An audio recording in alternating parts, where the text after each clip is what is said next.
Welcome to Entering the Public Domain, where you can find movies to enjoy or mock for the low, low price of downloading time.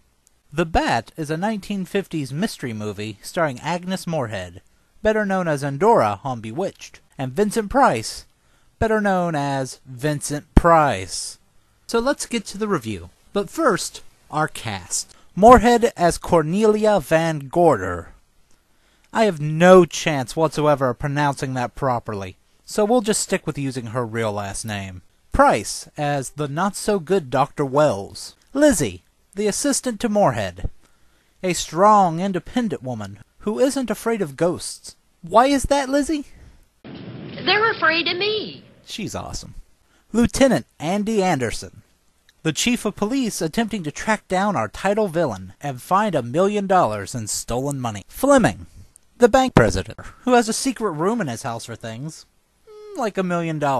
Nephew Fleming, aspiring realtor who, without consent, rents Moorehead his uncle's place. And Banker, the bank robbery gets pinned on him.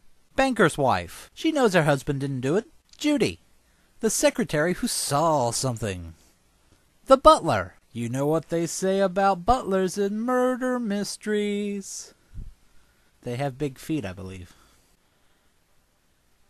Moorehead and Lizzie learn of the Bat, the mysterious serial killer who mainly targets women and crushes their throat, as if with a steel claw, just like a bat. They go to the bank where we meet more characters. Then Banker tells Moorehead that Fleming, the bank owner, is on vacation with his doctor. After Moorehead goes to do her banking business, he pulls his wife and Anderson to the side to tell them $1 million in bonds and the like is missing. So we go to the vacation spot where Fleming has something to tell Dr. Vincent Price. I pinched $1 million from the bank.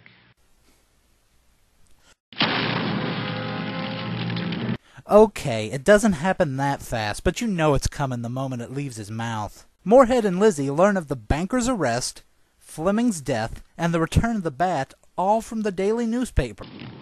What are they trying to do? Drive people away from this part of the country? Speaking of that, we learn the staff quits out of fear. The girls decide to double-check the locks before they go to bed, and find out they have a surprise visitor. Showing more brains than 95% of horror movies today, they go to a secure room, lock the door, and call the police. The Bat does break in, sneaking around the house, releasing a bat into their room. Lizzie gets bit, so they call the local doctor to make sure she doesn't have rabies. Hey, who's the local doctor? Yeah, Price. He heads out for their place, and after he goes, Anderson sneaks into his, finding... Gee, who would have a random giant bat figure in their workshop? At the house, Price quickly wraps up Lizzie's bite, while constantly hinting that they should leave the house, almost as if he knows something is hidden there, because a dead old man told him. Meanwhile, Anderson finally arrives. Why should there be? Well, how do you know but what the Bat is hiding somewhere in the house?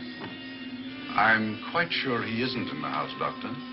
Translation? 'Cause he's leaving right now. The next day, Anderson visits nephew Fleming because he thinks bank president stole his own money. Meanwhile, mystery writer Moorehead is using her murder-she-wrote senses to deduce the same thing. She has Banker's wife contact nephew so he can show them blueprints so they can look for a hidden room. So Moorehead, Banker's wife, Judy the secretary, and Lizzie are making it a sleepover as they wait for nephew. He sneaks in to find the hidden spot of the blueprints and gets a close-up introduction to the Bat. Oh, okay, that was awesome. A judo chop. I could watch this all day. No, I really could. Okay, fine. Moving on. One more time. Alright. Okay, moving on. The girls find him. They call Anderson. He calls Price. Price confirms the Bat did it. In a layman's language, he didn't know what hit him. Oh, he knew. But he didn't have time to think about it. Anderson questions the butler. Tells the girls to lock themselves in their rooms. Price leaves. Anderson sees something outside and follows. The butler follows Anderson. Now, with every male gone, the Bat just waltzes in and starts digging at the hidden room on the 3rd floor. This wakes up the girls. Banker's wife decides to be a hero to get her hubby out of jail. Instead, she gets Judy killed. Judy, no! It was almost like we just met you and barely knew you or knew anything about you at all. But it's sad. Judy! Anderson returns. Butler returns saying that someone slugged him while he followed Anderson. I remember you now. The Chicago police not so long ago were hunting for you in connection with the robbery. You're right again, sir, and they found me and they tried me and I proved my innocence and I was acquitted. Price turns up saying he wrecked his car and walked back. Drama, drama, drama. From here we're heading towards the third act, and major spoilers are coming. This is just a pre-warning if what you've seen has interested you. Link provided in the description. The Bat appears in Price's lab, writing a note to frame him for all of his evil deeds. Price appears with a gun, and makes the same mistake he always does by monologuing. Here's a serum that will heal you whether you're rabid or not. Sure, that line was great, but it costs him. At least this proves he wasn't the killer. Well, except for that one guy at the beginning. But I digress. Moorhead finds the secret room, but the door shuts and she starts to suffocate. Lizzie feels a disturbance in the force and finds the downstairs cop drugged. Wakes him up, and with the other maid, they find Moorhead. Moorhead tells them which panel to hit, but then faints. Then Lizzie shows why she's a great character. She said strike it. What difference does it make which panel? Strike them all. So Moorhead has been saved. But the Bat returns and sets fire to the garage. It's the first time I've heard of the garage, but it's on fire now. They decide to let it burn and set a trap for the Bat. It doesn't go well.